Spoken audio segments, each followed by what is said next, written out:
السلام علیکم ورحمۃ اللہ۔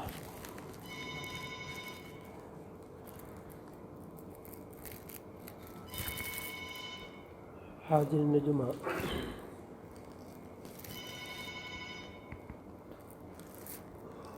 ماہ ربیع الاول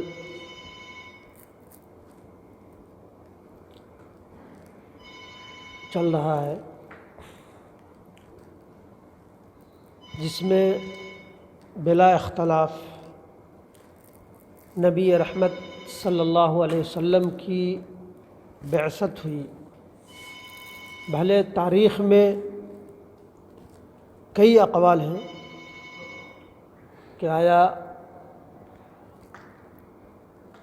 12 ربیع الاول ہی ہے یا 9 ربیع الاول ہے یا 21 ربیع الاول ہے، 3 اقوال ہیں، لیکن سیرت کی اور تاریخ کی مایہ ناز کتابوں میں پیدائش 9 ربیع الاول، جس میں رحمت للعالمین جو ایک مایہ ناز کتاب ہے، الرحیق المختوم جو عالمی شہرت یافتہ ہے، اور انسائکلوپیڈیا اسلام جو ہماری لائبریری میں ہے، وہ بھی مشہور ترین کتاب ہے، انہوں نے بھی صرف 9 کا ہی ذکر کیا ہے، اور اس میں کوئی اختلاف نہیں کہ نبی رحمت صلی اللہ علیہ وسلم کی وفات 12 ربیع الاول کو ہوئی۔ بہرحال یہ مہینہ اس معنی میں بڑی شرف و فضیلت کا حامل ہے کہ انسان کا نجات دہندہ،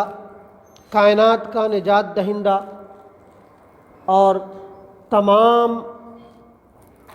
نبیوں کے سلسلہ کو ختم کرنے والا محسن انسانیت اس ماہ مبارک میں مبعوث ہوئے، پیدا ہوئے۔ اور یہ بھی یاد رہے کہ جس وقت نبی رحمت صلی اللہ علیہ وسلم کی بعثت ہوئی، اس وقت دنیا تہذیب کے اعتبار سے، تمدن اور کلچر کے اعتبار سے ایک متوسط ترقی پا چکی تھی۔ لکڑی اور پتھر کے زمانے جا چکے تھے، لوگوں کے اندر سمجھنے کی، بوجھنے کی، عقل و خرد کی باتیں آنے لگ گئی تھیں۔ ایسا نہیں تھا کہ لوگ جنگلوں میں رہتے تھے، جانوروں کو مار کے کھاتے تھے، ان کے چمڑوں کو اپنا کپڑا بناتے تھے، بلکہ ایک بہترین تمدن، ایک بہترین سماج کی تشکیل بہرحال ہو چکی تھی۔ روم و فارس اس وقت عظیم سلطنتیں تھیں، ان کا ایک وجود تھا، لیکن وہیں دنیا کی ہر وہ خرابیاں، ہر وہ ظلم و تعدی، ہر وہ ظلم و ستم جو انسان پہ ڈھایا جا سکتا تھا، اس وقت ڈھایا جاتا رہا۔ تاریخ کی کتابوں میں ہمیں ملتا ہے کہ کوئی اپنی بہن سے شادی رچا رکھی تھی تو کسی نے بیٹی کو اپنی زوجیت میں لے رکھا تھا۔ غلاموں کا حال یہ تھا کہ سردی کے زمانے میں تازہ دم غلاموں کے پیٹ چاک کر کے، اس وقت ہیٹر نہیں تھا، گرمیوں کے کوئی وہ نہیں تھے، اور ایک رئیسی تھی، تو غلاموں کے تازہ دم غلاموں کے پیٹ چاک کر کے اپنے ہاتھ ان کے پیٹ میں رکھتے تھے تاکہ ان کو فطری گرمی ملتی رہے۔ یہ حال تھے انسان کی قدروں کی۔ انسان اپنے مرتبہ سے پہچانا جاتا تھا، اپنی خاندان اور اپنے اس سے پہچانا جاتا تھا۔ اس وقت نبی رحمت صلی اللہ علیہ وسلم کی بعثت ہوئی، جب انسان کو ہدایت کی اشد ضرورت تھی، اور نبی رحمت صلی اللہ علیہ وسلم کی بعثت ہوئی تو اللہ تبارک و تعالیٰ نے مقصد ہی یہی تھا کہ انسان کو ایک مکمل ترین ضابطہ حیات دے، مکمل ترین زندگی کا دستور دے۔ تو اللہ تبارک و تعالیٰ نے قرآن کی شکل میں جو آج منوعاً ہم پہ موجود ہے، نہ ایک لفظ کی کمی، نہ ایک لفظ کی زیادتی، اور نہ ایک نقطے کی زیادتی، اور نہ ایک تو نقطے کی کمی، وہی قرآن جس کے بارے میں برنارڈ شاہ جو عظیم شاعر تھا وہ کہتا ہے کہ نبی آج مسلمان نمازوں میں یا غیر نماز میں جو قرآن پڑھتے ہیں،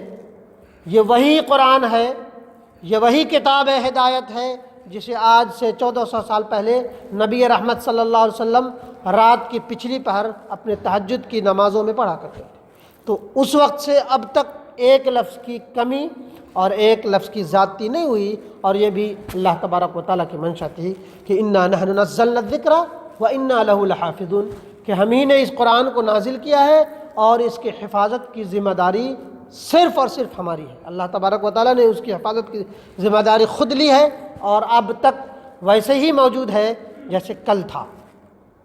حاضرین گرامی، یہ نبی رحمت صلی اللہ علیہ وسلم کی زندگی ہمارے لیے اسوہ ہے، نمونہ ہے، آئیڈیل ہے، کہ نبی رحمت صلی اللہ علیہ وسلم نے جو باتیں کہیں، جو کریں، اور جسے کرتے ہوئے دیکھا اور اس پر خاموش رہے، وہی ہمارا دستور ہے، وہی ہماری زندگی ہے۔ اگر کوئی شخص اس میں کچھ زیادہ کرتا ہے یا کچھ کم کرتا ہے تو صحیح اسلام کے نگاہ میں وہ قابل قبول نہیں ہے، وہ ویلڈ نہیں ہے، وہ قبول نہیں کیا جائے گا۔ اللہ تبارک و تعالی سورہ احزاب میں فرماتا ہے لقد كان لكم في رسول الله اسوة حسنة لمن كان يرجو الله واليوم الآخر وذكر الله كثيرا۔ سورہ احزاب آیت نمبر 21، کہ یقیناً تمہارے لیے رسول کی زندگی میں عمدہ نمونہ موجود ہے، بہترین آئیڈیل موجود ہے ہر اس شخص کے لیے جو اللہ تعالیٰ کی اور قیامت کے دن کی توقع رکھتا ہے، امید رکھتا ہے۔ وہ اللہ تعالیٰ پر اگر یقین ہے، قیامت کا یقین ہے اور اللہ کو ماننے والا ہے، تو نبی رحمت صلی اللہ علیہ وسلم کی زندگی میں بہترین نمونہ موجود ہے، اور یہ وہی شخص اس کو قبول کر سکتا ہے جو اللہ تعالیٰ کو یاد کرنے والا ہے۔ دوسری جگہ اللہ تبارک و تعالیٰ نے فرمایا سورہ حشر کی آیت نمبر 7 میں وَمَا آتَاكُمُ الرَّسُولُ فَخُذُوهُ وَمَا نَهَاكُمْ عَنْهُ فَانْتَهُوا، کہ تمہیں جو کچھ رسول دیں اسے لے لو، جس چیز سے روک دیں اسے رک جاؤ، یعنی جس چیز کا حکم کتاب و شریعت سے ملے اسے لے لو، اور جس چیز سے روک دیں وہ رک جاؤ، اس میں کوئی قیل و قال نہیں، کوئی وہ چیز نہیں۔ اور آگے وہ آیت کریمہ آئے گا کہ الیوم اکملت لکم دینکم واتممت علیکم نعمتی ورضیت لکم الاسلام دینا۔ یہ وہ آیت کریمہ ہے۔ طارق بن شہاب راوی ہیں، وہ بیان کرتے ہیں کہ حضرت عمر جب یہ آیت پڑھتے تھے تو یہودی کا ایک نمائندہ ان کے پاس آیا اور کہتا ہے کہ اگر یہ آیت ہم پر نازل ہوتی تو میں اس دن کو عید کا دن قرار دیتا۔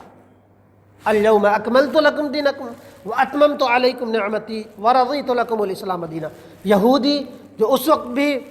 پڑھے لکھے تھے لیکن مذہبی اعتبار سے وہ ناقص تھے، اس لیے کہ اللہ تبارک و تعالیٰ نے نہ تورات کی حفاظت کی ذمہ داری لی، نہ زبور کی ذمہ داری لی، اور بھی کوئی بھی آسمانی صحف کی ذمہ داری نہیں لی تھی۔ اللہ تبارک و تعالیٰ نے صرف قرآن کی حفاظت کی ذمہ داری لی تھی۔ تو یہودی کہتا ہے کہ اگر ہم پر یہ آیت نازل ہوتی تو ہم اس دن کو عید کا دن قرار وہ کر لیتے، اور وہ ہے الیوم اکملت لکم دینکم واتممت علیکم نعمتی ورضیت لکم الاسلام دینا، کہ آج میں نے تمہارے لیے دین کو کامل کر دیا اور حجت تمام کر دی، اور اس دین سے راضی ہو گیا، اور تم پر اپنا انعام مکمل کر دیا، اور اس دین سے مذہب اسلام سے راضی ہو گیا۔ الیوم اکملت لکم، ہم نے کامل کر دیا، مکمل کر دیا۔ اگر مکمل کر دیا اور اگر اس میں کسی طرح کی کوئی کمی یا بیشی کرتے ہیں تو بہرحال وہ اسلام کا حصہ نہیں مانا جا سکتا۔ نبی رحمت صلی اللہ علیہ وسلم نے فرمایا لا یؤمن احدکم حتی یکون ہواہ تبعا لما جئت بہ، یہ بخاری اور مسلم دونوں کی روایت ہے، اور اس کی سند حد درجہ موجود ہے، مضبوط ہے۔ اللہ تبارک و تعالیٰ نے فرمایا، اللہ کے نبی صلی اللہ علیہ وسلم نے فرمایا تم میں کا کوئی شخص اس وقت تک مومن ہو ہی نہیں سکتا، تم میں کا کوئی شخص اس وقت تک مومن ہو ہی نہیں سکتا جب تک کہ اس کی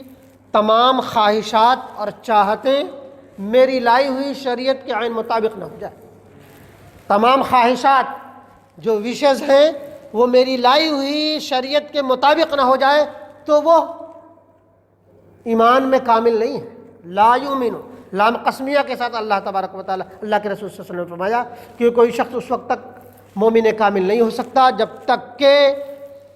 اس کی خواہشات وہ خواہ جائز ہو، ناجائز ہو، حلال ہو، حرام ہو، آپ کے دل کو چاہتا ہو، نہ چاہتا ہو، اگر اس کی خواہش میری لائی ہوئی شریعت کے مطابق نہیں ہے تو وہ مومن نہیں ہے۔ دوسری جگہ اللہ تبارک و تعالیٰ، اللہ کے رسول صلی اللہ علیہ وسلم نے فرمایا لا یؤمن احدکم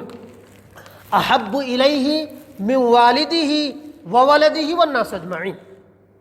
کہ تم میں کا کوئی شخص اس وقت تک مومن نہیں ہو سکتا جب تک کہ میں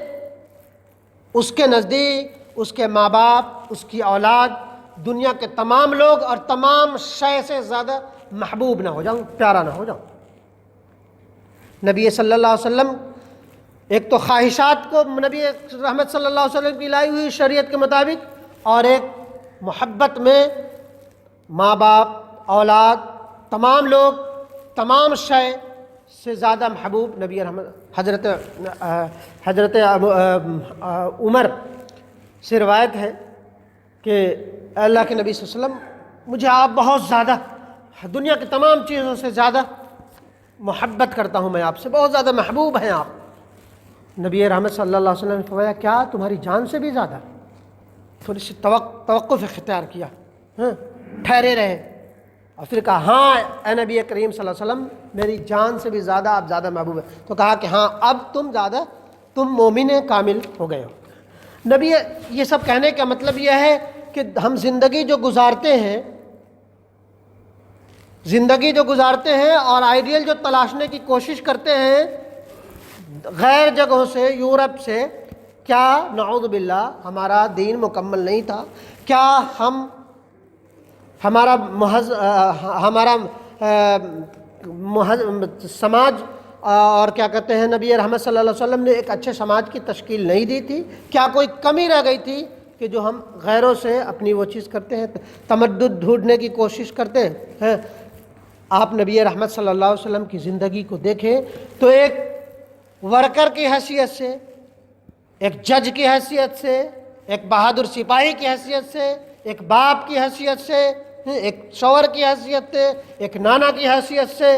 اور کہا جائے کہ کوئی بھی ایسا شخص ایک حکمراں کی حیثیت سے، ایک غلام کی حیثیت سے اگر دیکھا جائے تو نبی رحمت صلی اللہ علیہ وسلم نے ہر زندگی جی اور مکمل ترین بتا دیا کہ اگر کوئی حکمراں ہے تو وہ ایسا ہو، کوئی شوہر ہے تو وہ ایسا ہو۔ نبی رحمت صلی اللہ علیہ وسلم کی کم و بیش متفرق اذہان کی بیویوں سے ان کی شادی تھی، جن میں کچھ شہزادیاں بھی تھیں، کچھ عام گھریلو عورتیں بھی تھیں۔ نبی رحمت صلی اللہ علیہ وسلم نے ازواج مطہرات کو مومن عورتوں کے لیے اسوہ قرار دیا۔ تو شوہر کی حیثیت سے لے لیں یا باپ کی حیثیت سے لے لیں، بے حد درجہ اپنے بچوں سے محبت کرنے والے، حد درجہ ان کے آرام و سکون کا خیال رکھنے والے، لیکن ان کے مستقبل کا خیال رکھتے ہوئے نبی رحمت صلی اللہ علیہ وسلم نے اپنے بچوں کی پرورش بھی کی، ہر ناز و نعم پورا بھی کیا، لیکن کہا کہ بچوں کو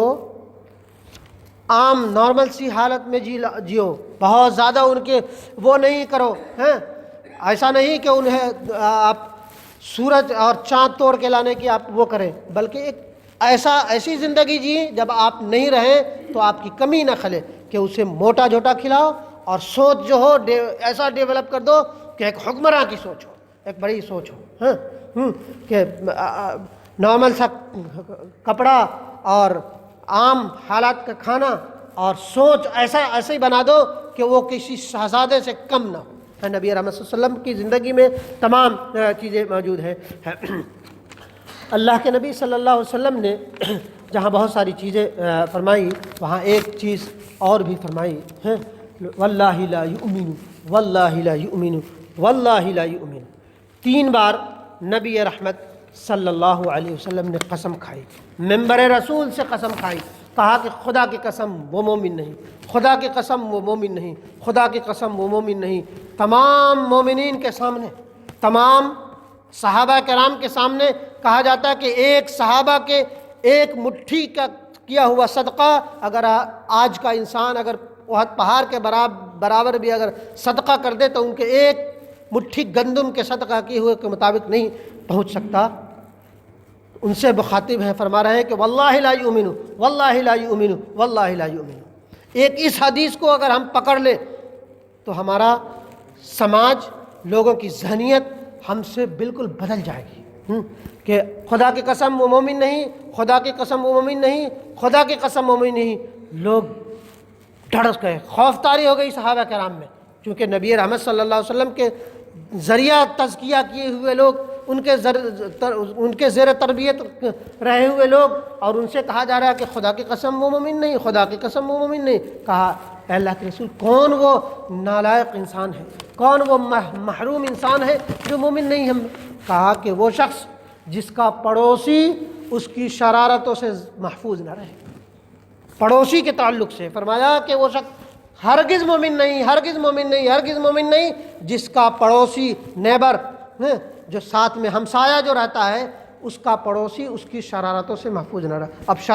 پڑوسی کیسے خوش رہ سکتا ہے؟ اس کے راحت و آرام کا خیال آپ کیسے کر سکتے ہیں؟ وہ آپ کا معاملہ ہے، آپ نرم مزاجی سے بات کریں۔ وہ اگر گرچہ وہ نالائق ہے، آپ کی عزت توقیر نہیں کرتا، لیکن آپ اس کے ساتھ اچھے سے اچھا بیہیو رکھیں، بہت بہترین سلوک اس سے کریں۔